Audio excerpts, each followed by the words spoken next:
Before Jefferson's quill touched parchment, before Locke imagined man in a state of nature, the question echoed through desert courts, Mediterranean libraries, and candlelit academies. What makes power legitimate? And where do our rights come from?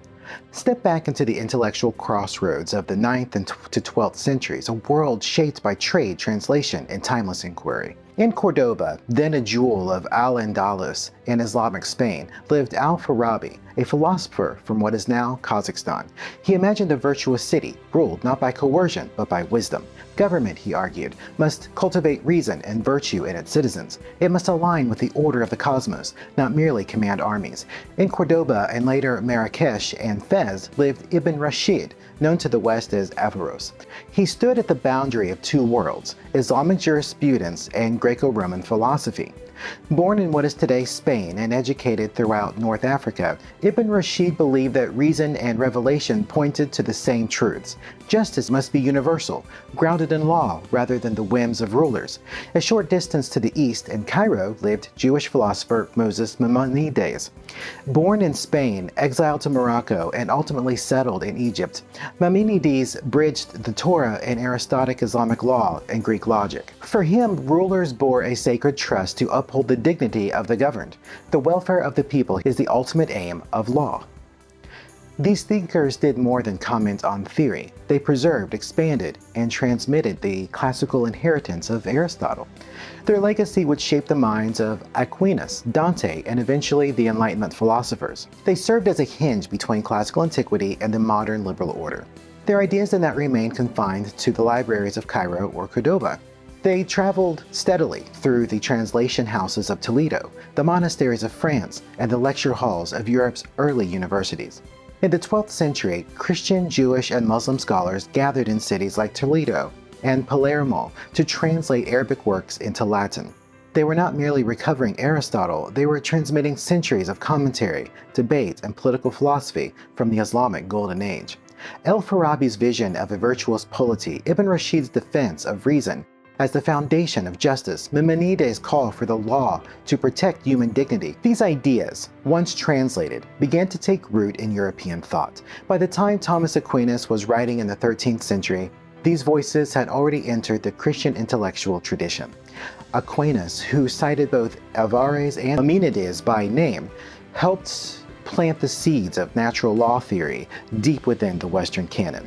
From that foundation, a new generation of thinkers carried forward this central proposition that the law is not simply the command of power, but must conform to reason, that justice is not a tool of rulers, but a principle that limits them, that human dignity is not granted, but inherent. So when John Locke emerged in the 17th century England, he did not invent these ideas in isolation. He inherited them. He spoke a new language, but with an ancient grammar. By then, conversation had taken on a new urgency. Locke, an English physician and philosopher, proposed a radical idea. Rights are not given, they are inherent. In the state of nature, he wrote, human beings are free and equal, yet that freedom is vulnerable. So people form governments, not to receive rights, but to protect the rights they already possess. Life, liberty, property, these are not the gifts of kings or parliaments, they are birthrights.